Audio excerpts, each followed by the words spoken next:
রাদিয়াল্লাহু আনহু পাহাড়ি রাস্তা দিয়ে হেঁটে যাচ্ছেন, হতে পারে ওয়াদি জিদ অথবা কোনো মদিনার উপত্যকা দিয়ে। এমন সময় গম্ভীর ভাষায় একটা সালামের আওয়াজ আসলো, আসসালামু আলাইকা ইয়া রাসূলুল্লাহ। নবীজি বললেন, আমার সালামের গম্ভীরতায় বোঝা যায় কোনো মানুষের আওয়াজ না। দাঁড়াও তো দেখি কে আসলো। দেখা গেছে আল্লাহর মেহবুবের সামনে দাঁড়িয়ে গেলেন একটা বৃদ্ধ জিন, একেবারে চুল দাড়ি পর্যন্ত সাদা হয়ে গেছে, নুব্জ হয়ে গেছে, বয়স ভারী হয়ে গেছে। ভাঙ্গা ভাঙ্গা কণ্ঠে প্রিয় নবীজির সামনে দাঁড়াইলেন। রহমতের নবী ডাক দিলেন, তোমার নাম কি? বলি, ইয়া রাসূলুল্লাহ, আমার নাম হিম। তোমার বাবার নাম কি? বলে, হাম। তার বাবার নাম কি? তার বাবার নাম তালকিস। তার বাবার নাম কি? তার বাবার নাম ইবলিস। তার বাবার নাম কি? তার বাবার নাম হাম।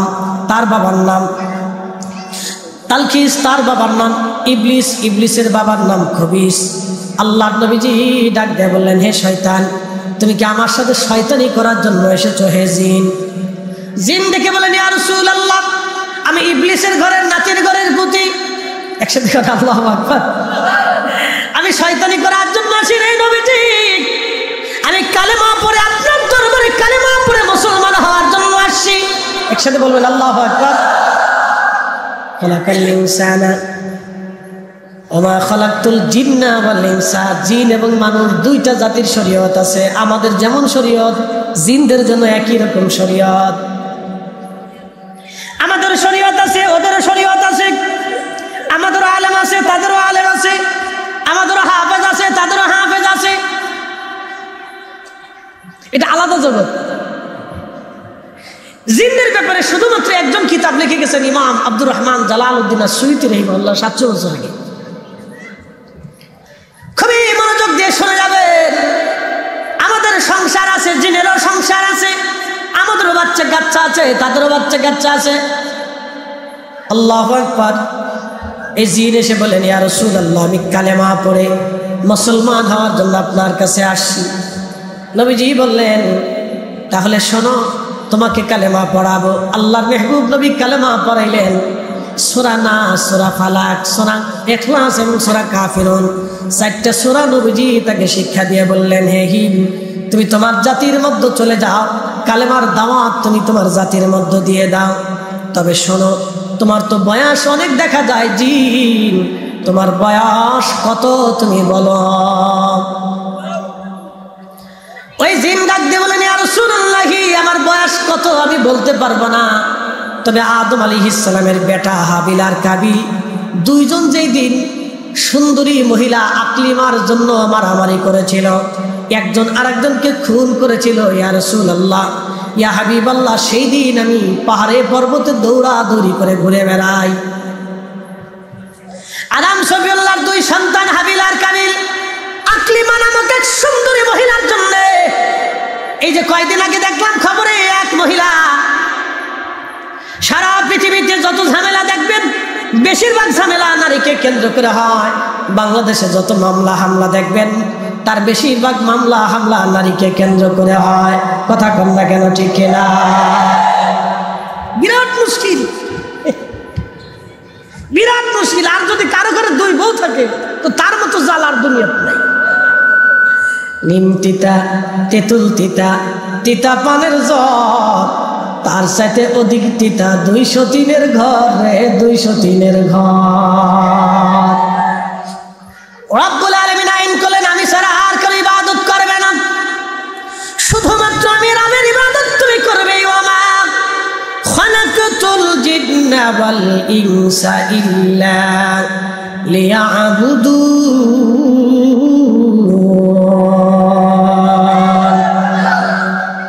জিন এবং মানুষ, এই যে ভূখণ্ডের উপর আপনি বসে আছেন, যে মাটির উপরে আজ আপনি বসে আছেন, যে দই খাওয়াতে আপনি বসবাস করেন, এখানে জিনেরা বসবাস করত, জিনেরা আবাদ করত। মানব জাতির আগে আল্লাহ জমিনে একটা জাতি পাঠিয়েছিলেন, সেই জাতির নাম জিন। জিন জাতির আদি পিতার নাম তারান্নুস, উপাধি আবুল জিন। ওয়াখালাকাল জান্না মিন মারিজিম মিন নার।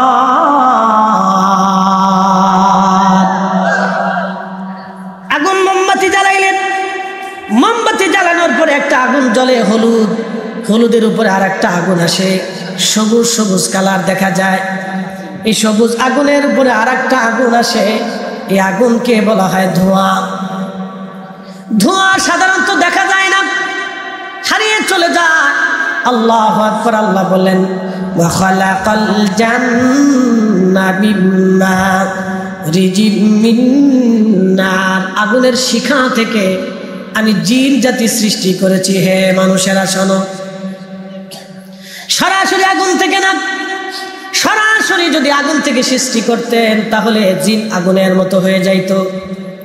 আগুনের শিখা থেকে আল্লাহ জিন সৃষ্টি করেছেন, সরাসরি আগুন থেকে না, আগুনের শিখা থেকে। এই জন্য সাধারণ খালি চোখে আমরা জিন দেখতে পারি না, খালি চোখে জিন দেখা যায় না। জিন জাতির হায়াত আল্লাহ লম্বা লম্বা করেছেন।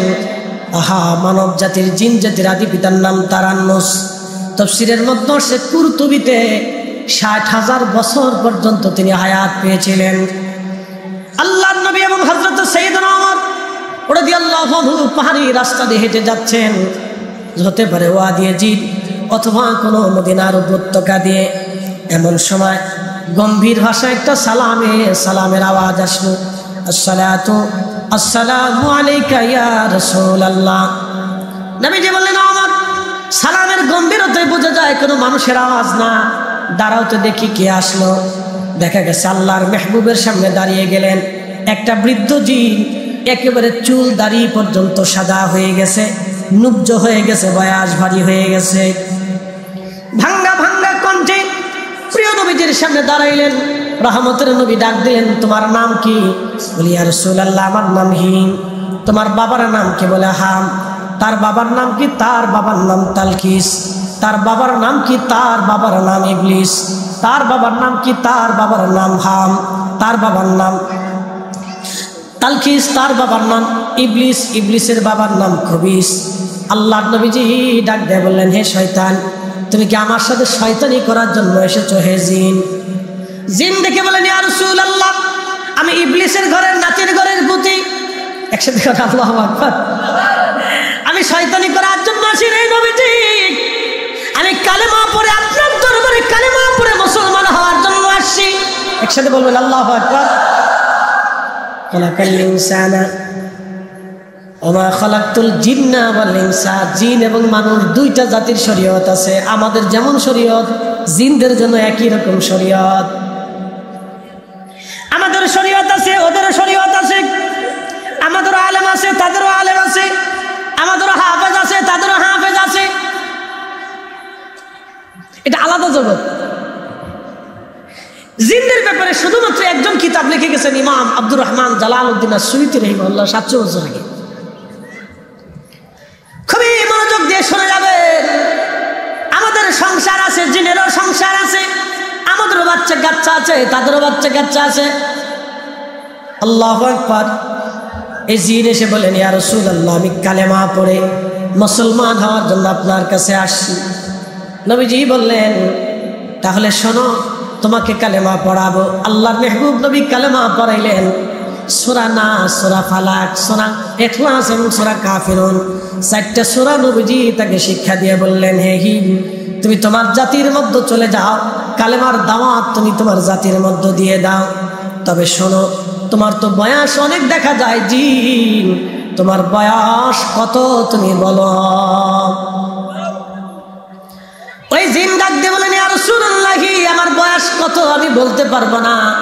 তবে আদম আলাইহিস সালামের বেটা হাবিল আর কাবিল দুইজন যেই দিন সুন্দরী মহিলা আকলিমার জন্য মারামারি করেছিল, একজন আরেকজনকে খুন করেছিল, ইয়া রাসূলুল্লাহ, ইয়া হাবিবাল্লাহ, সেই দিন আমি পাহাড়ে পর্বতে দৌড়াদৌড়ি করে ঘুরে বেড়াই। আদম সফিউল্লাহর দুই সন্তান হাবিল আর কাবিল আকলিমা নামক এক সুন্দরী মহিলার জন্য, এই যে কয়দিন আগে দেখলাম খবরে, এক মহিলা, সারা পৃথিবীতে যত ঝামেলা দেখবেন বেশিরভাগ ঝামেলা নারীকে কেন্দ্র করে হয়। বাংলাদেশে যত মামলা হামলা দেখবেন তার বেশিরভাগ মামলা হামলা নারীকে কেন্দ্র করে হয়। কথা কম না কেন, ঠিক কিনা? বিরাট মুশকিল, বিরাট মুশকিল। আর যদি কারো ঘরে দুই বউ থাকে তো তার মতো জ্বালার দুনিয়াতে নাই। নিম তিতা, তেঁতুল তিতা, তিতা পানের জ্বর, তার সাথে অধিক তিতা 203-এর ঘর রে, 203-এর ঘর। দুনিয়ার থেকে যদি জাহান্নাম দেখতে চান তো 2-3টে বিয়ে করেন, না অসুবিধা নেই, করেন। যদি খুশি মনে চাই করেন, অসুবিধা নেই। না সুযোগ আছে, আল্লাহ রুখসত দিচ্ছে, মাসনা সুলাসা রুবা 4টে পর্যন্ত করতে পারেন। কিন্তু আইন হচ্ছে, আল্লাহ বলছেন যদি তুমি সীমানা রক্ষা করতে পারো, ইনসাফ প্রতিষ্ঠিত করতে পারো, তবে তুমি 4টে করতে পারো, আর যদি না পারো তো একটাই ভালো। ফারাফারি করে লাভ নাই। তো এই জাতির সাথে যুদ্ধ করতে গেলে পরাজিত হইতে হয়। কি কথা কর না কেন? এই জাতির সাথে যুদ্ধ করতে গেলে পরাজিত হইতে হবে, বিপদ আছে। আপনি যত বড় বুজুর্গ হন, বউ যদি আপনার বিরুদ্ধে মামলা করে থাকে, হুজুর মানে সুবিধার লোক না। কি কথা কর না কেন? ও হুজুর মানে সুবিধার লোক না, ফেরা আছে, ফেরা আছে। তো খুব ভালো করে শুনবেন, জিনদেরকে এবং মানুষদেরকে আল্লাহ সৃষ্টি করেছেন ইবাদত করার জন্য। এই জন্য জিনেদেরও শরিয়াত আছে। জিনেরা চলে গেল, যদিও মানব জাতির ভিতরে জিনেরা বাস করে না। জিনদেরকে আল্লাহ পাহাড়ে, পর্বতে, জঙ্গলে, সাগরে, নগরে পাঠিয়ে দিলেন। আল্লাহ মরুভূমির ভিতরে পরিত্যক্ত অঞ্চলে জিনদেরকে আল্লাহ পাঠাইলেন। এই জন্য জিনেরা আমাদের থেকে আল্লাহ তাদেরকে দূরে সরাই দিলেন। একবার আওয়াজ তুলে বলা যাবে কি মারহাবা? অসুবিধা নাই তো? ভাষাগত ঠিক আছে তো? আপনাদের আঞ্চলিক ভাষাটা আবার একটু অন্যরকম। সিলেটে গেলে আর এক রকম, কিন্তু বালা শুনি বা কিন্তু খাইতারে সকালেও খাইতা না, বিয়েলেও খাইতা বউ করে বা। চট্টগ্রামে যদি যান তাহলে কি যে বলবে, ও আপনি নিজেও সাথে বুঝবেন না, খালি চাই দেখবেন যে এটা কি বাংলাদেশে আছি না কোন দেশে আছি। তো এক এক রকমের এক এক ভাষা, ভাষাগত টানে, সবই মায়ের ভাষা। মায়ের ভাষা সুন্দর, মা শিখেছে আমরা, এটা মার ভাষা। তো আল্লাহ মানুষ এবং জিন 2টা জাতিকে সৃষ্টি করলেন আল্লাহর গোলামি করার জন্য। এই জন্য কোরআনের এক আয়াত আল্লাহ বলছেন, আমি আপনাদেরকে আরেকটু বুঝাচ্ছি। সূর্য কি আমাদের আইনে চলে না আল্লাহর আইনে চলে? আমাদের দেশের ঋতুর পরিবর্তন কি বৈজ্ঞানিক সূত্রে না আল্লাহর সূত্রে? আমাদের দেহের স্বাস্থ্য, ত্বক, চুল পাকাপাকি, অসুস্থতা, রোগ নিরাময়, এটা কি বিজ্ঞানের সূত্রে না আল্লাহর সূত্রে? আমাদের মৃত্যুটা কি বিজ্ঞানের সূত্রে না আল্লাহর সূত্রে? তাহলে আমাদের আছে কি আর আল্লাহর আছে কি আর বিজ্ঞানের আছে কি? বুঝেন নাই? প্রশ্ন জটিল, উত্তর সহজ। আমাদের আর বিজ্ঞানের কিছুই নাই, সব আল্লাহ। কি কথা কর না কেন? একসাথে বলে সব কার, সব কার, আরো জোরে বলে সব কার। চোখে আলোকে দিছে, যদি বন্ধ করে পৃথিবীর কেউ নাই আলো ফিরাবে। কথা ঠিক কিনা? বয়স ভারী হয়ে গেছে, চুল পেকে গেছে, ওনাকে জিজ্ঞেস করেন আপনার চুল দাড়িতে সাদা হয়েছে, আপনি ইচ্ছা করলে কালা বানান। কিয়ামত পর্যন্ত চেষ্টা করলেও আর সভাপতি সাহেবের দাড়ি কালা হবে না, কারণ বয়স শেষ। আমাদেরটা আস্তে আস্তে সাদা হচ্ছে। কিয়ামত পর্যন্ত যদি আল্লাহ হায়াত দেওয়ার চেষ্টা করি, আমরা কালা বানাবো, আর শুরু করবো না। যে হায়াত চলে আসছে, যে বয়স এখন চলে আসছে, হাজার দামি খাবার যদি পুষ্টিকর খাবার আপনি খান, 25 বছর আমি ফরিদি আর ফিরে পাবো না। মনে রাখবেন, 17 বছর আমার আর ফিরে পাওয়ার সুযোগ নেই, চলে গেছে। এই জন্য অর্থ পাইয়া, বৃত্ত পাইয়া, ক্ষমতা পাইয়া, দুনিয়া পাইয়া, টাকা পাইয়া, বিদ্যা পাইয়া, বুদ্ধি পাইয়া, অনেক সম্পদের অধিকারী হইয়া যারা গর্ব অহংকার করে দুনিয়ার ভিতরে, এরাই হচ্ছে সবচেয়ে বড় বোকা। কথা বলেন ঠিক কিনা? অনেক বড় বোকা যারা ব্যবসায়িক সমিতি আছেন, আপনারা মাহফিলটা করছেন, আমি জানি অনেক কষ্টের টাকা, ব্যবসার টাকা। সুন্দর করে বাগান ওরা সাজাইছেন, কিসের জন্য? দোয়ার জন্য। কিন্তু ওনাদের জীবনে একটা বড় আফসোস আছে, বাকি যে নিছে অনেক আর ফেরত দেয় নাই। আম চলে, দুধ চলে, কলা চলে, তেল চলে, পাইপে চলে, কাপড় চলে, খাওয়ান চলে, ধান চলে, পাট চলে, সব চলে, এখানে দোকানদারের বাকি ফেরত চলে না।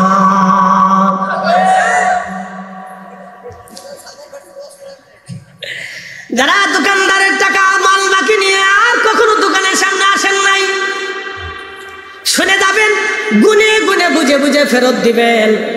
যদি না দিয়ে কবরে চলে যান, যত খাবার খাইছেন হালাল হবে না, ঠিক কিনা?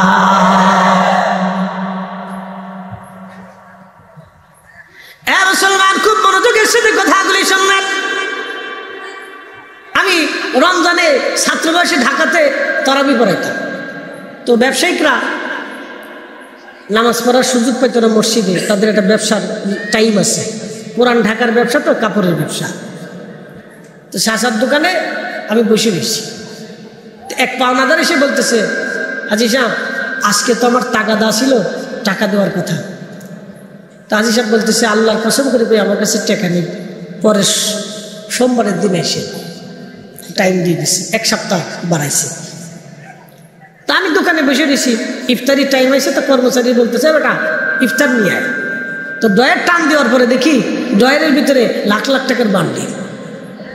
তা আমি জিজ্ঞেস করলাম, কাকা কিছুক্ষণ না আগে বললেন যে এই আল্লাহর কসম 1 টাকাও নাই, তা আপনার বান্ডিল ভরা টাকা, এই টাকা করতে আসলো? ফাওনাদার যে ফাওনা নিয়ে না নিয়ে চলে গেল, কেমন হইল? তোমরা মোল্লা মানুষ ফরের বাইক খাও, ব্যবসা বুঝো কি? মোল্লা মানুষ ফরের বাইক খাও, ব্যবসা বুঝো কি? আমি বললাম, কাকারে এই ব্যবসা যদি বুঝতাম তাহলে আর মূল্য হইতাম না, আপনার মতো হাজিয়ে দিত। বাংলাদেশের সিস্টেমটাই অন্যরকম। বাকি দাও, বাকি আনো, বাকির নাম ফাঁকি। পৃথিবীর উন্নত বিশ্বতে যাবেন, নগদ আনবেন, নগদ বেচবেন, নগদ কিনবেন, বাকি ঝুঁকির কোনো সিস্টেম নাই। কথা কন না, ঠিক কিনা? বাংলাদেশে শুধু এই একটা সিস্টেম। এই সিস্টেমটা বাংলাদেশ থেকে চিরতরের জন্য দাফন করার দরকার। হ্যাঁ ঠিক না? শুধু এটা বহু মারামারি হয়, দরাদরি হয়, এবং বহু জন আছে জীবনে বহু হজ করছে কিন্তু দোকানদারের পাওনা আর কোনোদিনই ফেরত দেয়নি। বহু আছে।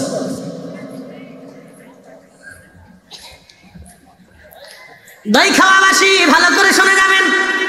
আচ্ছা, দই খাওয়া কি? এখানে কি দই পাওয়া যায়? হ্যাঁ, দই খাওয়া তো দই পাওয়া যায়, তাহলে আশা করি দই পাওয়া যাবে ইনশাআল্লাহ। দই খাওয়াবাসী খুব ভালো করে শুনে যাবেন। মূলের আলোচনার দিকে চলে যাচ্ছি। সব যদি আল্লাহর হয় তখনই আল্লাহ বলেন, ইয়া মাশারাল জিন্নি ওয়াল ইনসি ইন ইসতাতাতুম আন তানফুযু মিন আকতারিস সামাওয়াতি ওয়াল আরদি ফানফুযু লা তানফুযুনা ইল্লা বিসুলতান।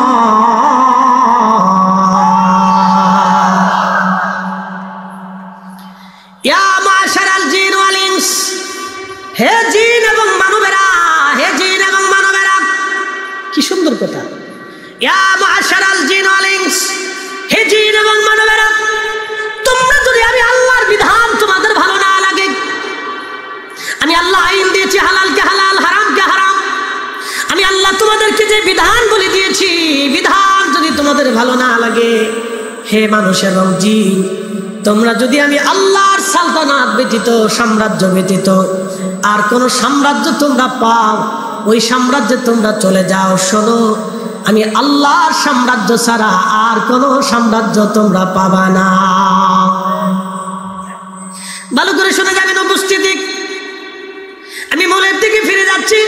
2টা জাতিকে আল্লাহ পৃথিবীতে আল্লাহর ইবাদত করার জন্য পাঠাইলেন। আল্লাহ মায়া সৃষ্টি করলেন, ভালোবাসা সৃষ্টি করলেন। ভালোবাসাটাকে আল্লাহ 100টা ভাগে ভাগ করলেন। 100 ভাগে ভাগ করার পরে 99টা ভাগ আল্লাহ তার নিজের কাছে রাখলেন। একটা ভাগ ভালোবাসা আল্লাহ তামাম সৃষ্টির মধ্যে সমানভাবে বন্টন করে দিলেন। দেখবেন একটা সাপ তার বাচ্চাকে ভালোবাসে, একটা বাঘ তার বাচ্চাকে ভালোবাসে, একটা সিংহ তার বাচ্চাকে ভালোবাসে, একটা আপনার হরিণ তার বাচ্চাকে ভালোবাসে। মাঝে মধ্যে ডিসকভারি চ্যানেল আমি দেখি, হুজুর আপনি এগুলি কেন দেখেন? প্রাণী জগৎ আমি দেখি যে প্রাণীদের মধ্যে কি ঘটনা ঘটে, টেলিভিশনের মাঝে মধ্যে দেখানো হয়। মাঝে মধ্যে দেখি সিংহগুলি, বাঘগুলি, আহা মহিষের দলকে দাবুর দিয়েছে ধরার জন্য। সমস্ত মহিষ পালিয়ে চলে গেল, কিন্তু মা মহিষ আর বাচ্চা পিছনে পড়ে গেল। সব মহিষ পালিয়ে চলে যায়, কিন্তু মা মহিষটা তার বাচ্চা ছেড়ে পালায় যায় না। ওই বাচ্চাটাকে বাঁচানোর জন্য মা মহিষ বাঘেদের সাথে সিংহের সাথে লড়াই করতে থাকে, মারামারি করতে থাকে।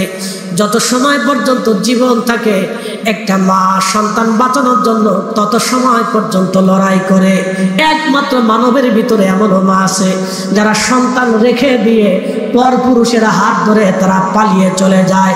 ওরা কুত্তার চাইতেও নিকৃষ্ট। কথা বলেন ঠিক কিনা?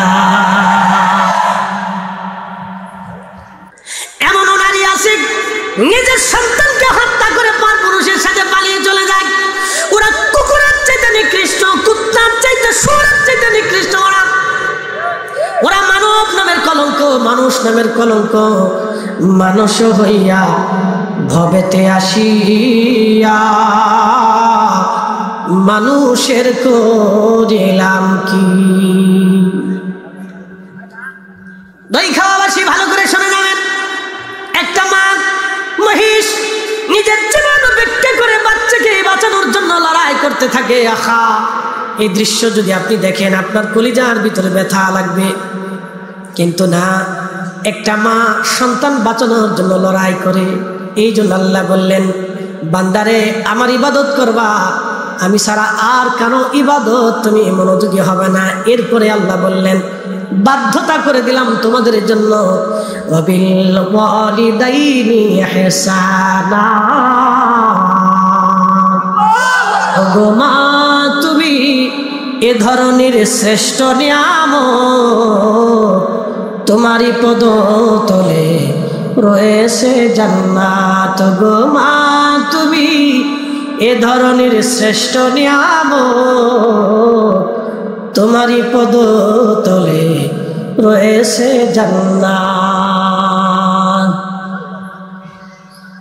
এরপরে আল্লাহ আরো বললেন, আল্লাহ থামেন নাই। আল্লাহর কোরআন থেকে যদি আপনি বুঝেন আল্লাহ থামেন নাই। এরপরে আল্লাহ বলেন, ইম্মা ইয়াবলুগান্না ইনদাকাল কিবারা আহাদুহুমা আও কিলাহুমা ফালা তাকুল লাহুমা উফ। ইম্মা ইয়াবলুগান্না ইনদাকাল কিবার, হে মানব, হে বান্দা, তোমার পিতামাতা যদি বৃদ্ধ হয়ে যায়, বয়স হয়ে যায়, যুবক রে, আপনাদেরকে বলি মাঝে মধ্যে দেখবেন কিছু মুরব্বীরা চার দোকানে চুপচাপ বসে থাকে। কি কথা কন না কেন? কিছু মুরব্বীরা চার দোকানে চুপচাপ করে বসে থাকে, চার দোকানে চুপচাপ করে বসে থাকে। এ যুবক, আপনাকে বলি, যদি পয়সা করি কাছে থাকে, ওই মুরব্বী বাবাকে এক কাপ চা খাবেন, কিছু বিস্কিট কিনে দিবেন, অথবা বলবেন বাবা কিছু খাইতে মন চাইলে বলেন। কারণ ওই বৃদ্ধ বাবাটা কারো বাবা হয়তো টাকার অভাবে দোকানে বসে আছে, দিন শেষে এক কাপ চা হয়তো তার বরাদ্দ হয়েছে, ছেলেটা দিন মজুরি করে পয়সা করে হয়তো দিতে পারে নাই, খেতে মন চায় কিন্তু পকেটে পয়সা নাই। নিজের বাবার মতো মনে করে এই মুরব্বীকে কিছু দোকান থেকে কিনে দিবেন, খুশির মনে এমন ভাবে আপনার জন্য দোয়া করে দিবে, বন্ধু আমার এই দোয়া এমন ভাবে আসমানে কাজে লাগবে, জীবনে কোনোদিন রিজিকের কমতি আল্লাহ আপনাকে দেবে না। অনেক ভালো কাজ আছে, বেশি বেশি করতে পারেন, তা তো করবেন না, খালি বিড়ি খাবেন। কি কথা কন না কেন? একটা বিড়ির দাম কত? 10 টাকা। ধরে নিতে বিড়ি সিগারেট যদিও আগে তো নাম বিড়ি ছিল। একটা বিড়ির দাম 10 টাকা। প্রত্যেক দিন একজন কয়টা বিড়ি খায়? 10টাই ধরলাম। যারা বিড়ি খান শরম পেয়েন না, আমি আপনাকে হিসাব দিতেছি না, লজ্জা দেবো না। আল্লাহ শরম দিতে নিষেধ করছেন। আল্লাহ বলছেন, উদউ ইলা সাবিলি রাব্বিকা বিল হিকমাতি ওয়া মাউইদাতিল হাসানা। আল্লাহ বলছেন, ওয়াজ করো, মানুষকে নসিহত করে বুঝাও, হিকমত দিয়ে, কোরআন সুন্নাহ দিয়ে বুঝাও। এরপর বলছেন মাউইদাতিল হাসানা, সুন্দর শব্দ দিয়ে, চমৎকার ভাষা দিয়ে এবং আদর সোহাগ দিয়ে, মহাব্বত দিয়ে তুমি তারে বুঝাও। মুসা আলাইহিস সালামকে আল্লাহ পাঠিয়েছে ফেরাউনের কাছে। মুসা আলাইহিস সালাম একটু জালালি ছিলেন, আর ওই মুখে আগুন লাগার কারণে তুতলা হয়ে গেছিলেন, এই জন্য খুব রাগ করতেন। তো মুসা আলাইহিস সালামকে দাওয়াত দেওয়ার আগে আল্লাহ বুঝাই বলেন, মুসারে দাওয়াত তো ফেরাউনরে দিবা, ও কিন্তু কাটটা কাফের, নিজের খোদা দাবি করছে, তো দাওয়াত দেওয়ার সময় তুমি তার সুন্দর সুন্দর ভাষা দিয়ে দাওয়াত দিও। এই জন্য বক্তারা যদি কর্কট হয়ে যায় আর ভাষা যদি অসুন্দর হয়ে যায়, তখন এই শ্রোতাদের এগুলি কলিজার ভিতরে ঢুকে না, কারণ আল্লাহর ওয়াজ। আল্লাহর সিদ্ধান্তের বাহিরে গেলে কোনোটাই কাজ হবে না, মনে রেখে। এই জন্য বক্তাদেরও হিসাব কিতাব করে আল্লাহর সিস্টেমে ওয়াজ করতে হবে, আল্লাহর সিস্টেমের বাইরে গেলে হবে না। সে যেই ভুলই করুক, আল্লাহর সিস্টেমের বাইরে যাওয়া যাবে না। মত ভিন্ন হতে পারে, পৃথিবীতে বহু মতের মানুষ ছিল, এখনো মত আছে, 4 মাযহাব আছে, আরো মাযহাব আছে। হারামে যাবেন, নামাজে দাঁড়াবেন, আমরা তো বুকে হাত বাঁধবো না নাবিতে বাঁধবো, এটা নিয়ে বাংলাদেশে যুদ্ধ করতেছি, নিয়মিত যুদ্ধ হয়, এটা অনলাইন যুদ্ধ। বাপরে বাপ, যুদ্ধ কারে? একদল আছে বুকের উপরে হাত বাঁধাবে, কথা হলো বুকে বাঁধতেই হবে, আর আমরা আছি নাভিতে বাঁধতেই হবে। এই বুকে আর নাভির উপরে বাঁধাবাঁধি নিয়ে অনলাইনে বিরাট তর্ক যুদ্ধ চলতেছে। আচ্ছা বলেন তো, এই তর্ক যুদ্ধের মাঝে আমরা কি ফায়দা পাইছি? আমাদের তো আল্লাহ এই জন্য দুনিয়াতে পাঠাই নাই, আমাদের দায়িত্ব ছিল মানুষদেরকে দুনিয়াতে ইনসাফ প্রতিষ্ঠিত করা। কথা বলেন ঠিক কিনা? আমরা আমাদের দায়িত্ব বাদ দিয়া যেটা করার দরকার ছিল সেটা করতে পারি নাই।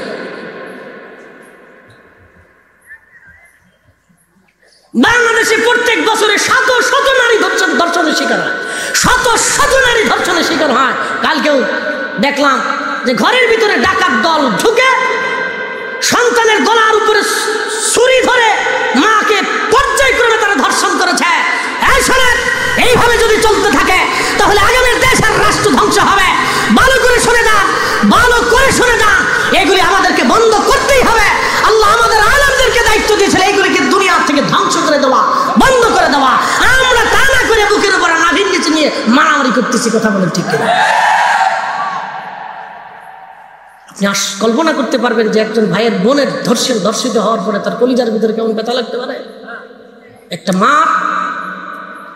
একটা সন্তান যখন ধর্ষণের শিকার হয় তো বাবার কলিজার ভিতরে কেমন ব্যথা লাগতে পারে? আমরা মূল কাজে নাই, খালি অকাজে যুক্ত আছে। শুনে যাবেন, দই খাওয়াবাসী ভালো করে বুঝে যান, রব্বুল আলামিন এখানেই শেষ করেন। আল্লাহ বলেন, ইম্মা ইয়াবলুগান্না ইনদাকাল কিবার, বাবা মা যদি বুড়া হয়ে যায়, এরে যুবক তুমি এমন সুন্দরভাবে আচরণ করো যেন তোমার আচরণে বাবা মা উহু শব্দটা পর্যন্ত করে না বসে। তুমি এত সুন্দর নরম নরম ভাষায় তার সাথে কথা বলো, এত সুন্দর করে ব্যবহার করো যেন তোমার বাবা মা তোমার ব্যবহারে অতুষ্ট হয়ে উহু শব্দটা পর্যন্ত না করে। প্রিয় নবীজি মুস্তাদরাক হাকিম সাহিহাইনের ভিতরে এসেছে, নবীজি বসে আছেন, সাহাবীদেরকে দর্শ দিতেছিলেন, তালিম করছিলেন। এমন সময় দেখা গেল বহু দূরে একজন বৃদ্ধা নারী লাঠির উপরে ভর দিয়ে ধীরে ধীরে হেঁটে আসতেছে। বৃদ্ধা নারীর উপরে চোখ পড়ার পরে নবীজি দাঁড়িয়ে গেলেন।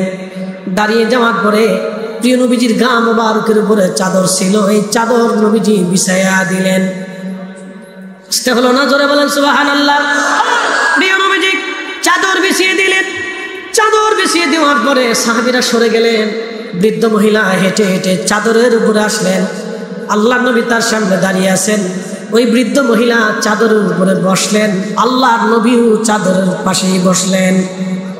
বৃদ্ধ নারী কি যেন বলতেছিলেন, আর ওই রহমতের নবীজি মাথা নুয়ে নুয়ে নুয়ে নুয়ে নুয়ে তার কথাগুলি শুনতেছিলেন, বিনয়ে বিনয়ে কথা শুনতেছিলেন, নরম সরে সরে নবী কথা বলতেছিলেন। আল্লাহর নবীর স্বর ছিল অত্যন্ত নরম, নরম ভাষা দিয়ে তিনি কথা বলতেছিলেন। মহিলা কি যেন বলে, নবীজি নরমে নরমে কথা বলতেছিলেন। মহিলার কথাবার্তা শেষ, বৃদ্ধ মহিলা দাঁড়িয়ে গেলেন, আল্লাহর নবীজিও দাঁড়িয়ে গেলেন। বৃদ্ধ মহিলা হাঁটা শুরু করলেন।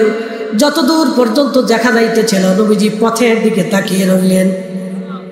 সাহাবে কিরাম এসে বলেন, ইয়া রাসূলুল্লাহ, এই ভদ্র মহিলাকে, এই সম্মানিত নারীকে যে আপনার গায়ের চাদরের উপরে বসে, যেই চাদর পাওয়ার জন্য আমরা সাহাবীরা দেওয়ানা, সেই চাদরের উপরে আপনি বিছাইলেন, এই ভাগ্যবতী নারীকে যে আপনার চাদরের উপরে এসে বসলো। এই বৃদ্ধ মহিলা কিভাবে কথা বললেন, আপনি বিনয়ে বিনয়ে কথা বললেন। উনি কে? নবীজি চোখের পানি ফেলে দিয়ে বললেন, সাহাবীরা রে, উনি সে আমার মা। আমি আমার মায়ের আদর নসিব হয় নাই, মায়ের ভালোবাসা দিয়ে, কলিজা নিংড়ানো মহাব্বত দিয়ে যিনি আমাকে বড় করেছিলেন, আমার ধাত্রীমা হযরত হালিমাতুস সাদিয়া রাদিয়াল্লাহু আনহা। একবার আওয়াজ তুলে বলা যাবে কি আল্লাহু আকবার? এখন যদি জিজ্ঞাসা করে, মুসলমান তুমি তো রাসূলের চাদর বিছাইছো বলো, জবাব হবে না। 100%-এর ভিতরে 80%-এর জবাব আসবে। যদি জিজ্ঞাসা করি যুবক, হে বৃদ্ধ, হাত বাড়াও তো, তুমি তোমার মায়ের পায়ের মধ্যে কতবার চুমা লাগাইছ? তুমি তোমার মায়ের পায়ের মধ্যে কতবার তুমি চুমা দিয়েছো বলো তো? 100%-এর ভিতরে 99 জন পাওয়া যাবে না। বলে হুজুর এই কথা কেন বলতেছেন? বলি শুনে যান। ছোট্টকালে মা আপনাকে দুলিয়ে দুলিয়ে আদর করে করে হাতে পার মধ্যে তেল দিয়ে দিয়ে মা আপনার পায়ের মধ্যে চুমা লাগাইতো। কথা বলেন। আপনার শরীরে তেল দিয়ে, আমার শরীরে তেল দিয়া, হাতে পায়ের মধ্যে তেল দিয়ে মা আমাকে খুশি করার জন্য পায়ের মধ্যে চুমা লাগাইতো। মায়ের মুখের মধ্যে পা দিয়ে দিয়ে মা আমার আনন্দ দিত। মায়ের কোলের ভিতরে বুকের মধ্যে আমার পাটা ধরে ধরে মা আমাকে আনন্দ দিত।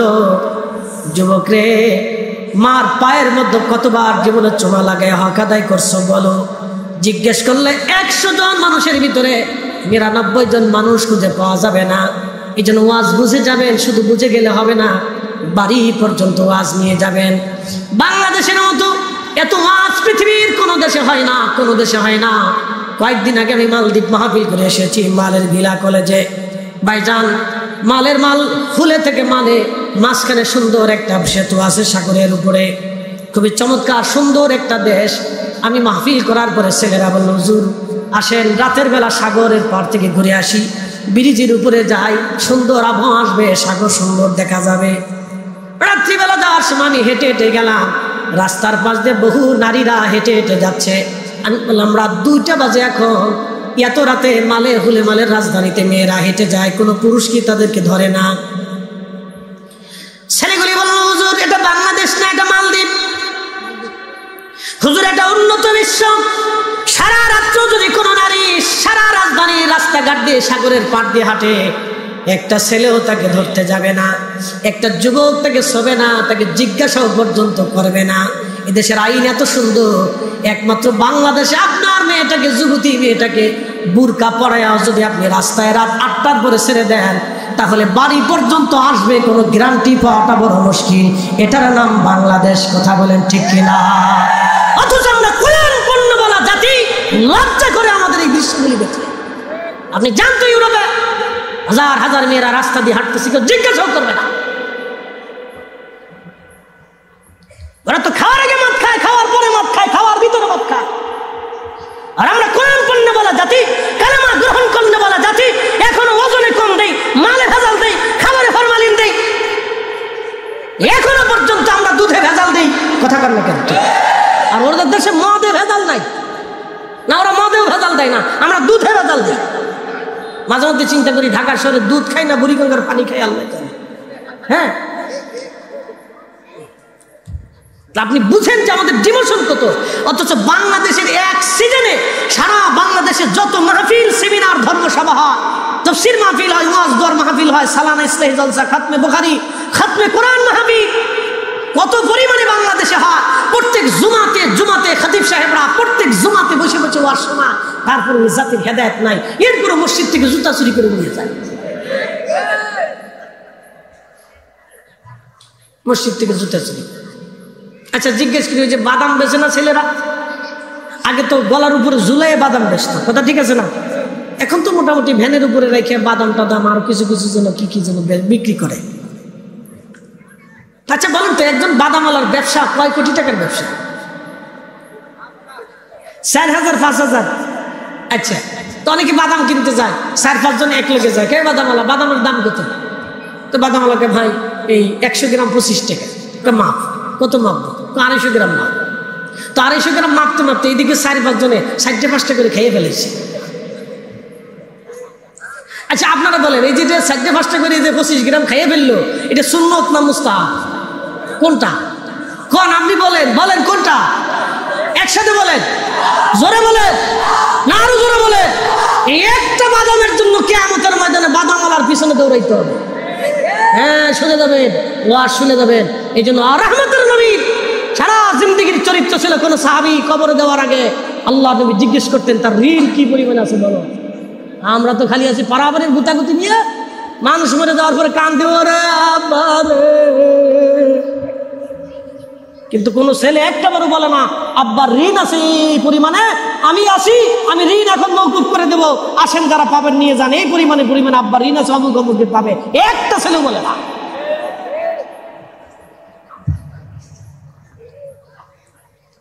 আমি বাস্তবতার নিরিখে কথা বলতেছি, জীবনের প্রয়োজনে আখিরাতের মুক্তির জন্য বলতেছি। নামাজ ছেড়ে দিয়েছেন, সারা জীবনে এক ওয়াক্ত নামাজ পড়েন নাই, আল্লাহ ক্ষমা করবে, আল্লাহর ওয়াদা আছে। একটা রোজা রাখেন নাই, আল্লাহ মাফ করে দিবে, আল্লাহর ওয়াদা আছে। কিন্তু একজনের একটা বাদাম খাইও যদি ঋণ মুক্ত না করিয়া কবরে চলে যান, ওই বাদামওয়ালা একটা বাদামের ঋণ মাফ না করা পর্যন্ত আপনাকে কিয়ামতের ময়দানে আল্লাহ নিজেও মাফ করবে না। মনে রেখেন, এই ওয়াস্তু জীবনে কখনো বুঝেন নেই, বুঝে যান আজকে, এটা বুঝে যাবেন। এই জন্য দোকানদারদের পাওনা যেটা আছে সেটা সুন্দর করে বুঝাই দিবেন। আর যারা ব্যবসায়িক আছেন, জীবনও মালে কোনোদিনও কম দিবেন না, জীবনও মালে কোনোদিন কম দিবেন না, কোনো কাস্টমার ঠকাবেন না। আপনার পায়ে হাত দিয়ে বলে যায় কিয়ামতের ময়দানে কিন্তু আপনার দাঁড়ানোর কোনো জায়গা থাকবে না। কষ্ট হইতেছে আপনাদের মনে হয়? চলবে? একসাথে বলি তো আল্লাহু আকবার, আল্লাহু আকবার, লিল্লাহিল হামদু, বিসমিল্লাহির রাহমানির রাহিম।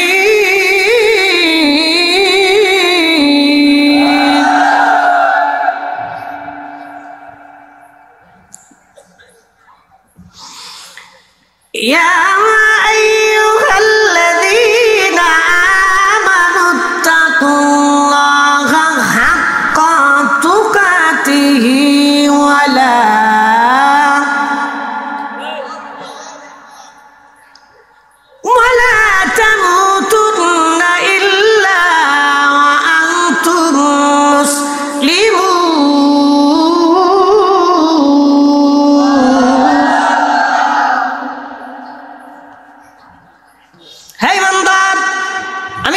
ভয় করো, হাক্কা তুকাতিহি, ভয় করার মতো ভয় করো, শুধু ভয় না, ভয় করার মতো ভয় করে যাও।